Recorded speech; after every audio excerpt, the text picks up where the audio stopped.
Hi friends, welcome to Sonu lens. ఇప్పుడు మీరు చూడబోయే షో ఏంటో మీకు తెలుసా? థాయిలాండ్లోని చాలా ఫేమస్ అయిన షో. అదే బాబు ఆల్కజర్ షో. పటాయా నగరంలో నిర్వహించే ఈ షోకి వివిధ దేశాల నుంచి వచ్చే యాత్రికులు దీన్ని చూడడానికి చాలా ఆతృత చూపిస్తారు.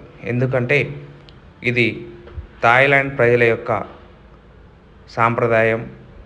సాంప్రదాయ నృత్యం, వాళ్ళ వేసుకునే దుస్తుల గురించి, వాళ్ళ జీవిత విధానం గురించి తెలిపే షో ఇది. కాబట్టి ఇక్కడికి వచ్చే సందర్శకులు ఈ షో చూడకుండా వెళ్తారంటే మీకు నమ్మశక్యం కాదు. అంత బాగా ఉంటుంది ఈ షో. మీరు ఎప్పుడైనా థాయిలాండ్ వెళ్తే ఈ షోకి వెళ్ళకుండా ఉండకండి. ఎందుకంటే మీరు ఒక అద్భుతాన్ని మిస్ చేసుకునే వాళ్ళు అవుతారు. Friends, like, share, subscribe Sonu lens.